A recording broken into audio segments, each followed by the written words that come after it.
Hello and welcome to Under the Lens. Once again, this series coming to you, breaking down 2016 draft prospects, even 2017 in some cases. As always, we're taking the first look at some players this time around. Today, we will be looking at the one and only Andy Dalton. Oh, I'm sorry, that's not Andy Dalton. It's Connor Cook of Michigan State, who some in the media seem to be so high on. We're looking at Connor Cook today, taking on who's taking on? I think he's taking on Baylor, and of course, to watch Connor Cook, joining us today is Derrik Klassen. Derrik at QB Class, how you doing? I'm doing pretty good. This is like the first quarterback we're watching where I can't really see him as a good starting quality quarterback in the NFL. Like with I'm like not high on Goff, but like at the very least I could see Goff maybe improving his arm and being a quality starter with Cook. Like I just don't think he's ever gonna be that guy.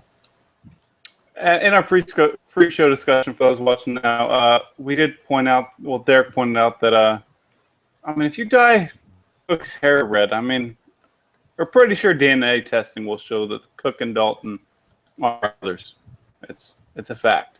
They're like this. They're the same person.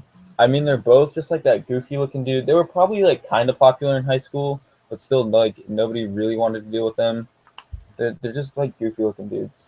And yeah, if you dye Andy Dalton's hair red, or not Andy Dalton's, if you dye Connor Cook's hair red, this is the most accurate comparison I've ever made in my entire life. And if any Michigan State football players are watching, we will just make sure NCAA isn't. We will send you money to dye Cook's hair red. Just whatever the cost is, will be covered. I will find the money for that. I'll rob a bank if I have to. Worth it. All right, so before we get into Cook, and we'll leave this beautiful screen up here, Andy Dalton Jr., let's talk about him. There's been some talk about him going number 1 overall, that's high. That's very, very high. Like absurd. That's nuts. I mean, guys that go super high are either pretty athletic, have a super live arm, or are incredibly smart. Cook is neither. Like, he's not any of those. His arm is like good, but it's not anything special. Like it's kind of like, like an Andy Dalton at best, maybe like a Matt Ryan type of arm. Brains wise, he's not stupid, but he's like Andy Dalton, where like he's gonna make enough plays mentally where he kind of keeps you afloat, but he's never gonna do anything spectacular. And then athletically, he's kind of like just an average mover. I mean, they ran a little bit of read option type stuff with him. Again, he just looks like Andy Dalton in absolutely every way, and there's no way that kind of player should go in the first round. I would totally agree. Andy Dalton clones shouldn't go in the first round. Yet we've seen the Cincinnati Bengals cling to Dalton like he is the savior who will guide them to the promised land. They gave him a contract. I know the guarantees are special and it's not all it's made up of, but still, they gave him a contract and guaranteed themselves quarterback. Actually, quarterback purgatory is even nice to say that with Dalton, but it's just teams want bad quarterbacks. I don't know why. It's just terrible. And they're praying that Dalton is going to get better. Like, what is he going to do to get better? His best assets is his brain. And I really don't see, if he's not really gotten any better with that from rookie year to, 4th or 5th year, whatever he's in now, you're really not going to see much improvement as he goes into, his 7th or 8th or whenever this contract is over. And then he's not going to improve physically because at this point, again, he's just too old for that to happen. That's going to happen when, when you have younger guys like 21 to 23 years old. There's just nothing about Dalton's game that I can really see improving. So for them to cling to him like they do and, pass up on guys like Teddy Bridgewater or whatever, it's just kind of, it's not going to work out for them as much as they want it to. Yeah, man, it goes back to what we've said in previous podcasts. You hope quarterbacks will improve, especially when they're young, to see that improvement. But Andy Dalton's 27 years old. been in the NFL for 20 years now. He's had all these starts. He's had thousands of reps. This is who Andy Dalton is. He's not getting better anytime soon.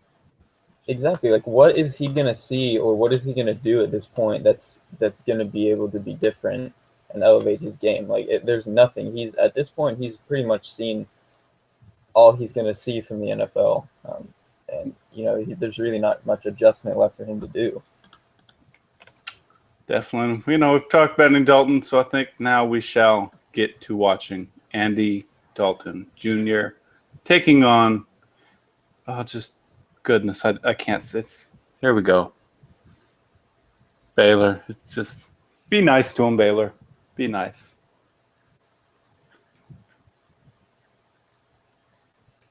I don't remember how many stud players Baylor had on defense. I know they had Oak Monster, and then I'm pretty sure they have a decent corner if I remember correctly.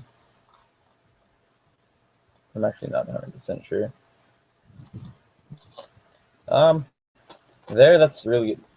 That's about all you can ask for Cook. Normally he's really, really skittish against pressure, and I mean you still see him kind of completely back away from it, but he's still able to make the throw, which is, there's really nothing more he could have done in that situation. That was a good play.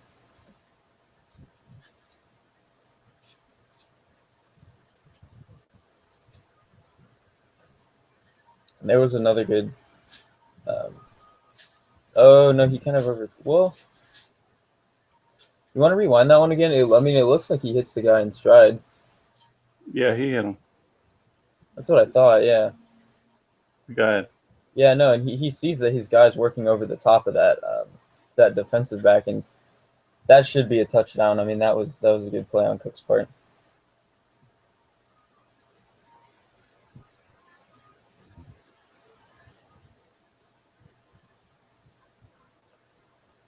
I like when they roll Cook to his right, because I think when he rolls to his right, he feels comfortable and like he's not throwing against his body and he's moving with his body, and it feels very natural for him. And you see it work out from there, and he finds the guy in the soft spot of the zone, hits him for a pretty good gain. But I don't remember how often they do it in this game, but in other games they roll him out to his left a lot, and he just looks awkward rolling out that way. And you can partly, knock him for not being able to naturally throw, moving opposite his body. But at the same time, as a coaching staff, if you can see that your player's not able to roll to one side very well, don't roll him to that side. I mean, if you're decreasing your odds of a play working, that's the last thing you want to do as a coaching staff.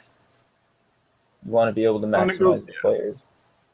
It goes back to things where people have said, how will he just NFL? I mean, offense coordinator, it's your job. Help him build the offense around him. Help build an offense that he can work in and around with. There's not enough emphasis on coaching with how much involved there and with these players and putting them in situations where they can win.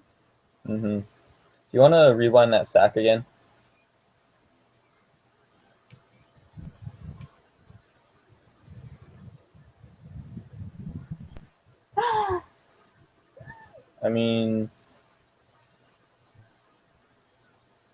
it looks like, okay.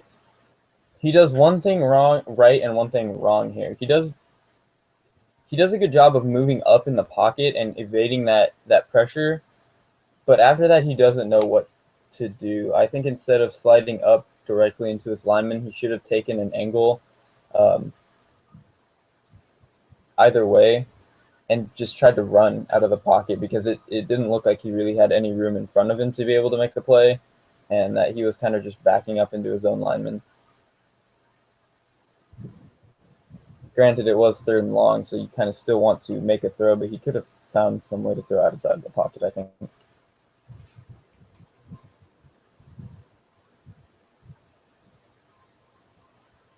See, and that's the kind of thing I'm worried about with Cook. I mean, it looked like that was a penalty, but there's a lot of these outside boundary throws that, he's a little late being able to throw, or, the ball getting there, and that's, right now, maybe that's just going to be some defenders being a little slow to get there and then having to PI to to break up the play, but in the NFL, you're going to have quicker and stronger defensive backs that are going to be able to snap on that ball and at the very least break up that play. And that's a little concerning because you watch a lot of the other top passes in the league, and they're able to throw that boundary and make sure defensive backs can't jump it very well. And part of it is, timing in your release.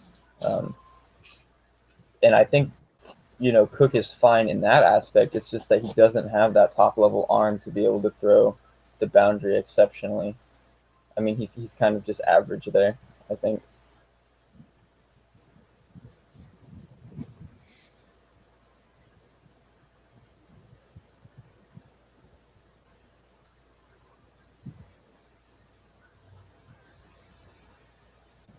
So from reading scouting reports, why are others so high on Connor Cook? I mean, from a big media standpoint, I think it's the fact that, he wins in a pretty big conference on a team that, has proven to be successful. He looks the part. His arm is good enough. He's like sort of athletic-ish.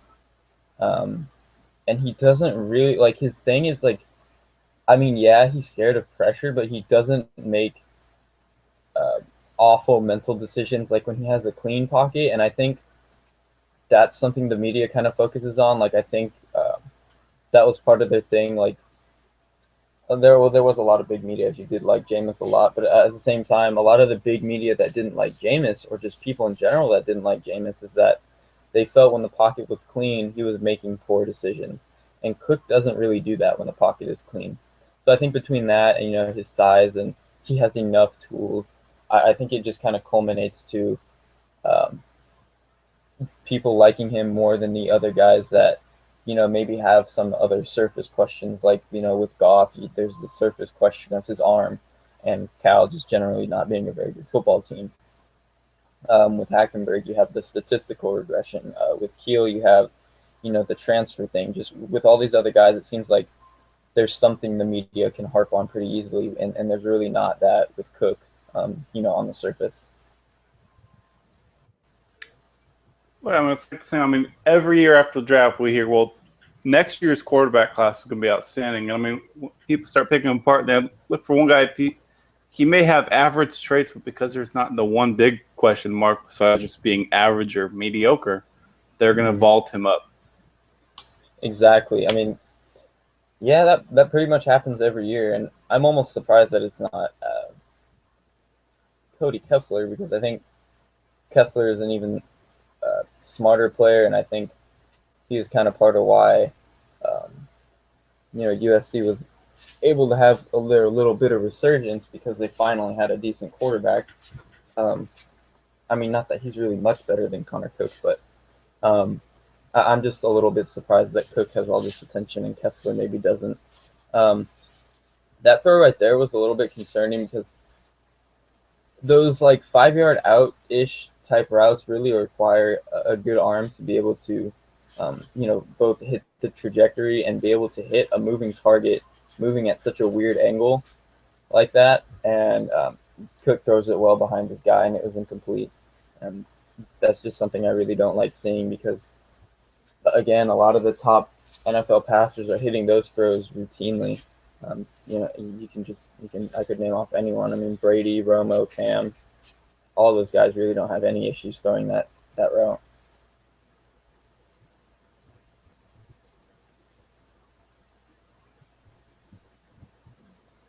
That just looks like a poor throw for no reason, really.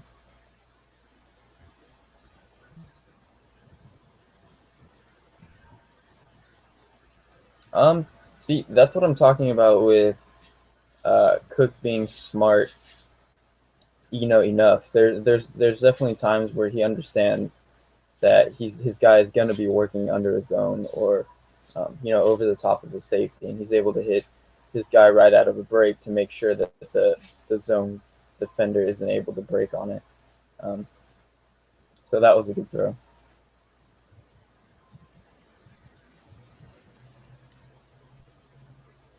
See, and there, I mean, he hits the out, but he really makes this guy work for it because he's not able to put it in the spot that he needs to, and completes it, but he doesn't get any yards after the catch. I mean, he turns what could have been, maybe 10 yards into about 4.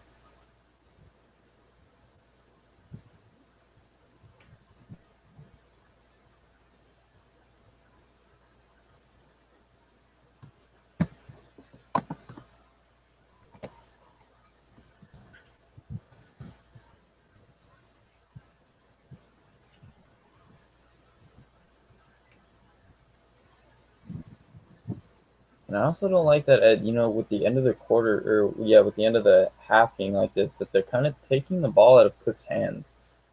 Like, that's something that sort of scares me, and this is something I kind of noticed happened to Trevin Boykin during one of the games I watched of him this year. It's like when there's some opportunity to score or something like that, in sort of a pressure situation, they took the ball out of his hands, and that's a little scary because you want to be able to trust your quarterback in big situations like this, and they just weren't with Cook right there. Just It's not as if Cook is a young quarterback. This is his first season. He's been in the system for. Exactly. I mean, he quarterbacked it in. I don't know if he was. I don't think he was the starter for all of 2013, but I know he finished off the tail end of the season as the starter, and like he played against Stanford and Ohio State or something like that. Or maybe that was 2012 even. I just know he ended up beating out Andrew Maxwell. See, another thing with Cook is he throws low a lot, and I've noticed throwing low is a problem for guys that kind of struggle changing speeds. Like guys that change speeds throw low a lot because they're putting all their power into making sure they put velocity on the ball. And typically this is guys with weak arms, but when we get to Cardale Jones, we'll see he kind of has that issue. It's just that when you're putting all your power on this downward throwing motion, there's going to be times where you release just a little bit too late and you throw the ball at the ground, and that's something I think is a little too common in Cook's game. Well, I don't know if it's related, but in baseball terms, guys when they're struggling, like they try aiming pitches and just putting everything in each throw, and it makes everything worse. Yeah, exactly. I mean, if you're when you're throwing a football, you're not just trying to get velocity on it. You're trying to get a certain arc or a certain trajectory or something like that, or maybe taking off or adding speed. You can't just be putting velocity on it. If that's all you're doing, chances are the ball's not going to be where you want it to be. And I think that's something we've seen a few guys in the NFL improve on. Like I think Cam Newton, he used to be a little bit more of a one-speed thrower than he is, and I think he still has issues with it now. But you've seen him kind of grow and understand that he has to take off sometimes, and you're not supposed to be throwing fastballs every throw. And I think that's part of the big issue people have with Kaepernick is that he's throwing fastballs every single throw, and you can't do that. Like there's times you got to take off and just make sure you're hitting your guy. Because not every throw is going to be a window throw. Some throws are, you need to make sure you're hitting him well enough for him to gain yards after the catch. And Kaepernick and Cam have fastballs. I feel like Cook he's trying to throw a fastball, but he doesn't exactly have that type of arm. Exactly, and I think, like I said, the throwing low thing it's usually an issue with these guys that don't have stellar arms because I think they get it in their head like they have to put everything they have into the throw to make it work, and that's just not necessarily the case. I mean, you obviously want to be able to put enough on the ball, but you don't always have to give it your hardest to make sure you're getting that ball where it needs to be. That looked like Cook. Can we rewind that one? It looks like Cook thought he had singular outside coverage, and then it looks like he thought he had single coverage on the outside. Safety picked up on it too quickly. What I would harp on there, yes, he looks to that side immediately. What I would harp on there is if you think you have single coverage like that, don't look there immediately. And if he's running that 9, try to look off that safety somehow and give your receiver some room to work with, away from that safety, and make that truly a one-on-one instead of a one and maybe the safety being there. And then in that case, you see the safety smart enough and fast enough to get over there and make the interception. Well, I mean, even if that's NFL single coverage and he is getting the one-on-one, I mean, I think an NFL corner is still going to catch that. I wouldn't I don't disagree with you, but at the same time, I'm never really going to blame a guy for wanting to take a one-on-one shot at the boundary. I mean, he does underthrow that a little bit, but I mean, if a guy sees one-on-one coverage and he wants to try to make something out of it, I think I'd rather see that than a guy be too tentative. I mean, it's something I kind of said when we watched Christian Hackenberg. There are a couple instances where he just sees one-on-one coverage and, maybe he could have looked off and just looked for a slant to get a shorter gain. But he takes the deep shot, and I'm not really going to discredit a guy for trying to do that. So I think the issue here really isn't the decision he made. It's just the process in which everything happened. Like, he didn't look off the safety. And really, it looks like the route combo was kind of just bad. Like, there really wasn't a route for him to look off the safety with. Because, if he looks at that shorter receiver to the left side, the cover two, the safety on that half of the field is really going to be able to cover him. So the safety that ended up intercepting it really isn't going to worry. So maybe part of that is just, the route combination. Cook really didn't have anything to be able to look off the safety with. And then he just makes a poor throw on it. Like, if you're going to make that throw, try to put it in a spot where only your guy's going to be able to have a chance on it. So again, I don't bash the decision. I just bash the process in which everything happened. Oh, yeah, and ultimately, the big issue I had, not big issue, but the minor issue I had was just the throw itself. The decision, one-on-one coverage, I get taking that chance just to throw. Yeah. Yeah, no, the throw was ugly. I mean, he threw it low and to the inside. Like, if you're going to test that one-on-one coverage and you're going to maybe miss, I'd rather you miss outside to the boundary and just throw it away.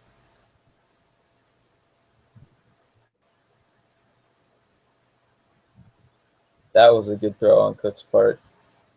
Being able to loft that ball just over the defender. And I think that's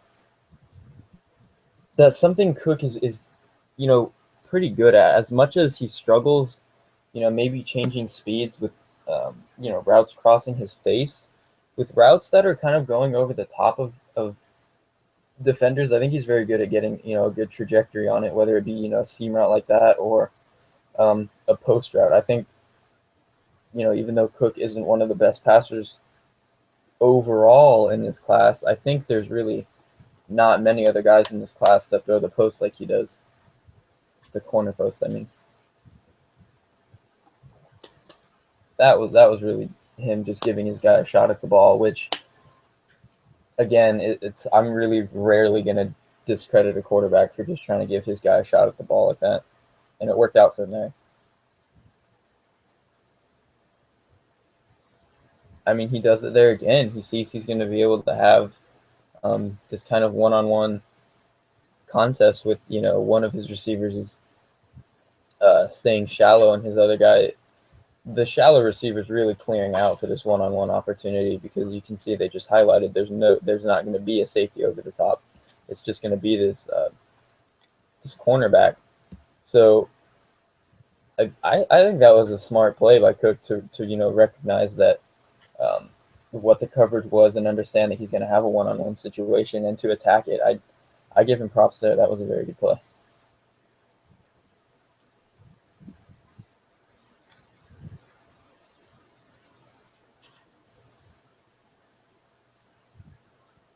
I mean, you look how skittish he gets against pressure. I don't like that at all. And what an awful decision to try to throw that away.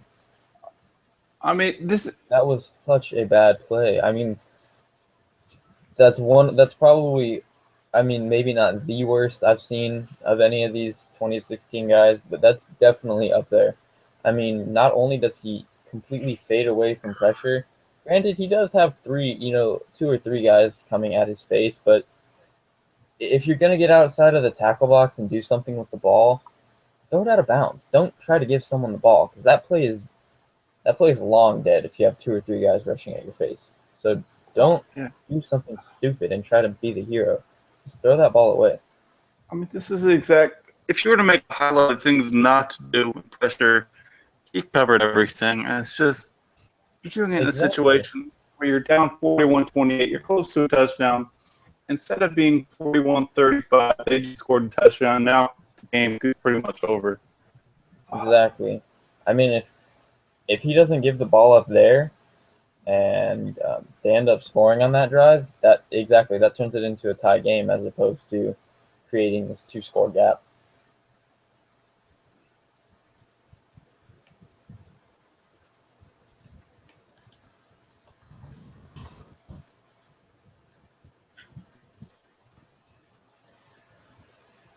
The thing with Cook is, I mean,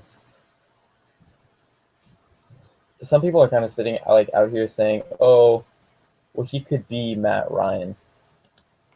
I don't think so. Like, I think people are really underrating how smart of a player Matt Ryan is. I mean, I can kind of see where they're getting at with Matt Ryan in the sense that, how well he's able to loft over defenders, like, with these seam routes and with these post routes. I think in that aspect, he is sort of Matt Ryan-ish as opposed to maybe Andy Dalton. But in almost every other aspect of his game, he's a lot more like Andy Dalton. And I think, people are saying, well, Matt Ryan was kind of scared of rushers at first. That's kind of true. But one, I don't think he never made he didn't really make the egregiously bad decisions that Cook did. Or at least I don't ever remember him really being that bad with it. And then Matt Ryan really improved as he got snaps under his belt, with poise and handling pressure. And, that's impressive for Ryan to have done it, but I don't think that's something we should expect from Cook because, again, players don't really change all that often. And for Matt Ryan to have done it was kind of just really impressive. So I think, a lot of the people saying he's going to be Matt Ryan is that's a little strong because I think, and maybe I'm just a Matt Ryan truther. Maybe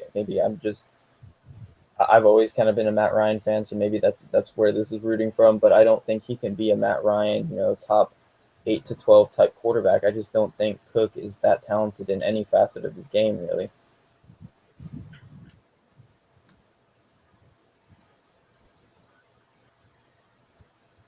I mean, here you can kind of see, he's not a superb athlete, but if he really does have to pick up yardage, he's going to be able to, and you can sneak in a designed run every now and then. Again, like Andy Dalton. Andy Dalton's not a super athlete, but Marvin Lewis really tried to, install some of a little bit of designed running and just letting Dalton use his legs a little bit, which, I think with the type of athlete Dalton was pretty smart because you don't want to do it a lot, like with a guy like maybe Kaepernick or something. But, to be able to sneak it in against an unsuspecting defense, I think is smart from an offensive coordinator standpoint. They're both, as broadcasters would like to say, sneaky athletic. That throw from Cook, with those like deep comebacks and stuff, you want to see him hit the guy running back to the ball. You don't want to force him to stop and jump forward because that's just completely diminishing yards after the catch. At least with, hitting him in stride coming back to the ball, he's able to more fluidly, turn around and find some way back upfield. That was just an ill-advised throw over the middle. I don't really know what he was looking for there. It seems like, the game's just on the line and he was trying to make something of it.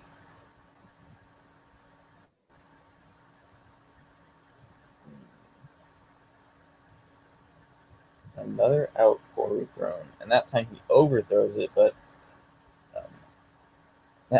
if you can't throw the out well, it really is mostly a testament to arm strength and arm control, and that's something Cook has none of, really, at least throwing that kind of route. Again, I said he does a very good job of throwing over defenders kind of down the field, but in these shorter intermediate areas where he has to throw under defenders or lead a receiver, whether it be inside or outside, he really does have an issue, putting the ball where it needs to be.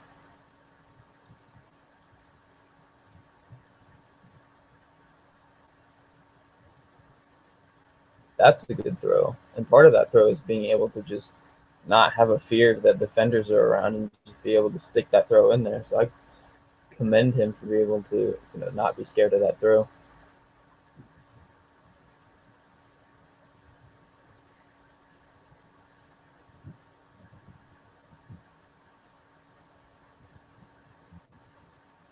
Let's see. I like this angle a lot better.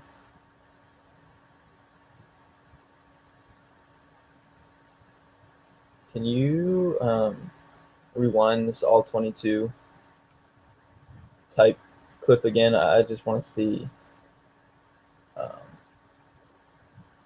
I just want to see like how well is he hitting this throw in stride, or how accurate the throw really was. Because I mean, sometimes from broadcast, you get a little bit of a misconception. I just want to see this throw again.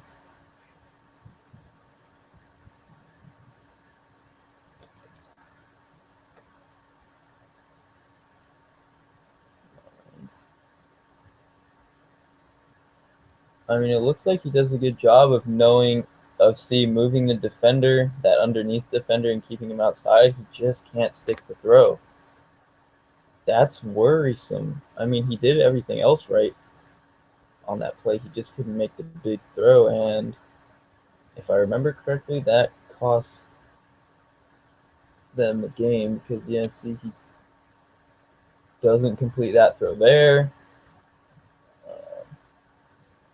I mean, if he would have stuck that throw, I think that wins them the game. Yeah.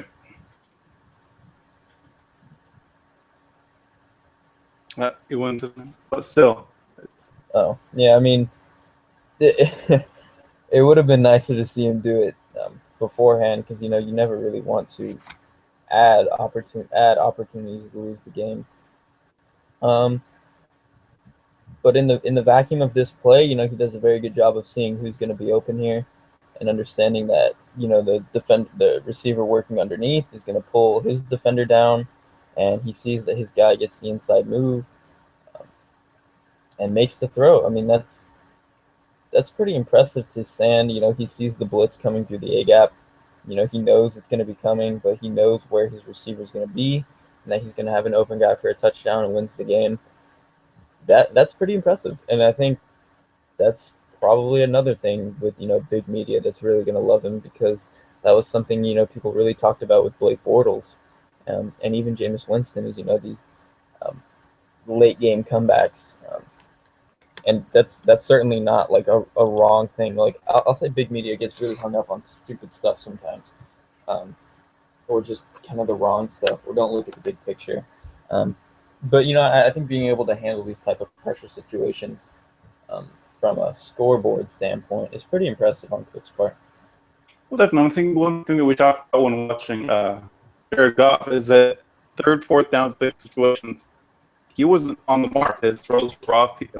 Their turnovers really. But with Cook, I think we saw him where he's composed in those moments. I mean, one-on-ones, he's taking chances. He has good moments in the clutch. He's a confident player, and I think in those third down situations, or down a touchdown with 20 seconds left, or looking at a one-on-one coverage, it's confidence that's going to get you by in those types of situations. I mean, obviously you have to have the enough talent, but when you have the confidence to think that you're going to be able to get through that play, that's when those plays start working. And for Cook, I don't think he's really exceptional in any of those areas, but I think he certainly passes the threshold of being able to handle all those types of situations. Definitely. Yeah. Again, I mean, Cook is going to be, I think he's just, my hang up with him is I don't think he handles pressure very well. And I think when things are clean, when things are looking good, I think he's a quality passer, but he's not exceptional. And to not be exceptional there, but then falter when there's pressure, you're going to have issues, and you're not going to be the quite the passer that you want to be. So that's really my big hang up with Cook not being, a first round player, or even I'm not sure he's a day 2 type player, because at best I think he could be a tad better than Andy Dalton, because I think he shows a little bit more confidence maybe than Dalton ever really has. But those saying he's going to be a Matt Ryan type, I think is just a little too far. So I think if at best you're getting an Andy Dalton plus, and that might not even be right away, I just think that's not worth anything more than like a late 3rd round pick to a team that's really gonna already has a stable quarterback situation. So or like maybe with an aging quarterback. So like let's say Denver wants, well, Peyton Manning won't be around, so I don't really know. The Patriots aren't going to do it, but say, oh well, the Saints just did it. I actually can't think of a team who really fits there, off the top of my head. But or actually, maybe the Steelers. Maybe the Steelers. Wait, who did you say? San Diego. Ooh, yes, maybe San Diego. I mean, just a couple of teams, that maybe have 2 years at best left on their quarterback. That can have a guy step in as be a quality backup, and then you can maybe get them to be a quality starter once the actual starter's gone. I think that's really Cook's peak. One thing you talk about, I mean, when there's not a lot of pressure, when there's no pressure, he's fine. But I mean, that's the thing. If the team's going to draft him top 10, top 15, odds are they're not going to have a very good offensive line. And if you're a Dom Capers or another defense coordinator, I'm just going to blitz the crap out of Cook. I'm going to watch him fold under pressure. I'm going to watch him give us turnovers. I'm going to take my win and go home. And that's what a bunch of teams are going to do. And I mean, if your best moments come when there's no pressure, I'm going to see if I can find another quarterback. Exactly. And, like you were saying, if a team's going to take him high, chances are they either don't have a good running game infrastructure to support him, they don't have a quality offensive line, or they don't have quality receivers, or a combination of all those things. And for that, Cook's really just not going to be able to thrive in that kind of situation, because, like you said, you're going to get a smart defensive coordinator that's going to look at him, look at his tendency to kind of throw off his back foot and skid away from pressure and be like, all right, we're peppering the A-gap all game. And that's how you're going to take down Cook, is just, get in his face and force his brain to get rattled, because when his brain is rattled and he can't process a play the way he wants to, that's when things break down for Cook. I mean, overall, if I had to choose between him and Andy Dalton, I think I'd take Cook, but I'm with you. I think I'd take Cook again, just because I think he's very similar in almost every way, but at the very least, you're probably getting a slightly more confident player. And even with Cook, I'm reflecting on my quarterback situation every year, wondering if I can find a better option. Oh, I totally agree. I don't think Cook is the guy I want to fully invest in. So yeah, I mean, if he's not a guy I want to fully invest in, there's no way I'm taking him in the first 2 rounds.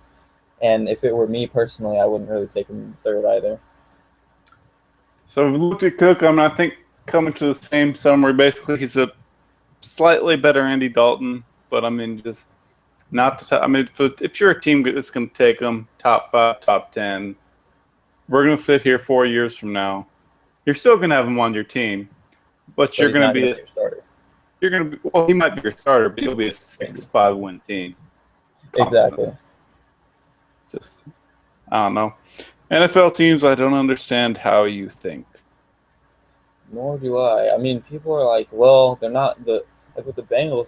Some people are like, well, the Bengals aren't losing games with Andy Dalton. That's true, but what the hell does constant? What does a string of wild card appearances get you? It doesn't get you anything. If you don't have a guy that is going to be able to elevate and take things into his own hands when you're facing the tougher teams, when you get deeper in the playoffs, like for the AFC, that's going to be the Patriots and the Baltimore Ravens. If you can't face those teams and elevate yourself, when the pressure's on, you're not going to, win. You're not going to win rings. Well, and that's the thing. They say they're not losing games with Dalton, but really you are. You're talking about a team with Jeremy Hill, Gio Bernard, A.J. Green, Marvin Jones, a very good defense, a nice offensive line, and you're a wild card exit every single year if you get there. It's just, I'm sorry, Exactly. you're losing. You're taking opportunities to contend in the AFC, and you're saying, nah, we're going to take an early exit to go golf after the first week of playoffs because we like our redheaded quarterback. Exactly. And most of those years they had a Mike Zimmer-led defense, and they've had other quality type receivers. Like, I don't know if you mentioned Mohamed Sanu. He's not great, but he's good when he's not the number one guy. We maybe have a help when Tyler Eifert's healthy. I think he's a really good player. He showed that until he busted his elbow or whatever he did this year. So, I mean, there's no excuse for Andy Dalton to be leading this team to 9-win seasons every year. There's just not an excuse for that.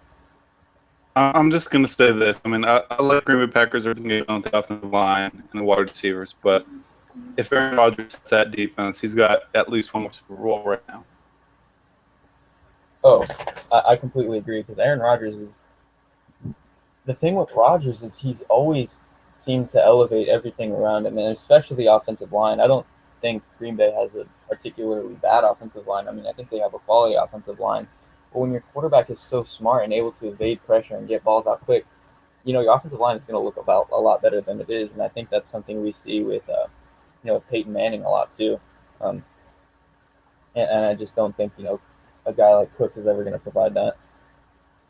Absolutely. So, we'll wrap up this Cook show. But before we go, obviously, Derek, I want to thank you again. Everyone, be sure you follow him on Twitter at QB Class. The work he's doing. Just had a piece recently on Cardale Jones, who we will be looking at for the next episode. I mean, it's between versus Alabama versus Oregon, two great options. If anyone watching has thoughts on which game you'd prefer to see, let us know. But Cardale Jones is up next. I'm excited. As am I. I mean, and with Cardale, I was pretty low on him for a while, and I'm not exceptionally high on him or anything now, but I kind of realized I was treating Cardale Jones like I was kind of treating him like every quarterback was the same, and every quarterback is not the same. And I'm actually I'll probably publish it pretty shortly after the show, a piece, about how to, structuring offenses around different quarterbacks is okay, and that's what you're supposed to do. And there's different ways. Quarterbacks are different, and that's okay. And I think that's realizing that with Cardale Jones was a huge, huge kind of epiphany to really understanding what kind of prospect he is. Yeah, I mean, because I favored that tweet. He talked about writing about between quarterbacks who need structures and those who don't. I mean, it's going to be, all the work you do, incredible work. So I'm really looking forward to it. Appreciate that, Matt. And everyone, I want to thank you for watching Under the Lens. More coming in the future, quarterbacks, running backs, everything in between. Thank you for watching.